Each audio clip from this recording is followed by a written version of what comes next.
محترم سامعین السلام علیکم۔ لیمو کا کھانے میں استعمال تو عام ہے، لیکن کیا آپ کبھی لیمو اپنے سرہانے رکھ کر سوئے ہیں؟ جانیں اس کے جادوئی کمالات۔ لیمو کا استعمال ہم عام طور پر کھانوں میں یا مشروبات میں کرتے ہیں۔ یہ بے حد غذائیت بخش ہے اور ہمارے بہت سے مسائل کا آسان حل ہے۔ لیمو کے شربت کا استعمال ہمارے جسم کو ہائیڈریٹ رکھتا ہے اور کھانوں میں اس کا استعمال ذائقہ بڑھاتا ہے۔ لیکن کیا آپ نے کبھی سوچا ہے کہ سوتے وقت لیمو اپنے سرہانے رکھ کر سونے سے کیا ہوتا ہے؟ اگر آپ نہیں جانتے تو آج ہم آپ کو اس حیرت انگیز نسخے کے فوائد بتائیں گے جو جان کر آپ بھی حیران رہ جائیں گے۔ لیمو سرہانے رکھ کر سونے سے کیا ہوتا ہے؟ اینٹی سیپٹک خصوصیات۔ لیمو کی خوشبو میں اینٹی سیپٹک خصوصیات ہوتی ہیں جو آپ کے دماغ پر براہ راست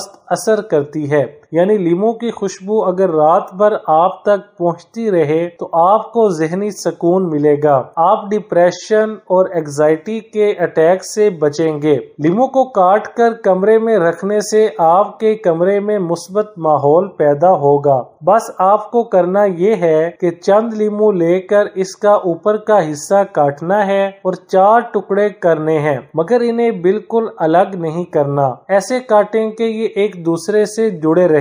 اگر آپ روزانہ اس طرح اپنے کمرے میں سوتے وقت لیمو رکھ کر سوئیں گے تو یہ آپ کو ذہنی سکون اور راحت ملے گی، ساتھ ہی آپ کی توجہ بھی مرکوز ہوگی۔ یعنی آپ جس بھی کام کو کرنا چاہتے ہیں آپ اس پر بھرپور توجہ دے سکیں گے اور آپ کا دماغ زیادہ بھرپور صلاحیت کے ساتھ کام کر سکے گا، کیونکہ یہ آپ کو ڈپریشن اور اینگزائٹی سے دور رکھتا ہے اور یوں آپ کا دماغ پرسکون رہنے کی وجہ سے ایک جگہ توجہ دیتا ہے۔ اگر آپ چاہیں تو اسے صرف رات ہی نہیں بلکہ ہر وقت اپنے کمرے میں رکھ سکتے ہیں اور ساتھ ہی آفس میں بھی اپنے ٹیبل کے ایک کونے پر رکھ سکتے ہیں تاکہ بار بار اس کی خوشبو آپ سانس کے ذریعے سونگھتے رہیں اور یوں آپ زیادہ توجہ سے کام کر سکیں گے۔ تو آج سے لیمو کا کھانوں میں اور مشروبات میں استعمال کے ساتھ ساتھ اسے آپ اپنے کمرے میں اپنے سرہانے اور کام کرنے کی جگہ رکھنا شروع کر دیں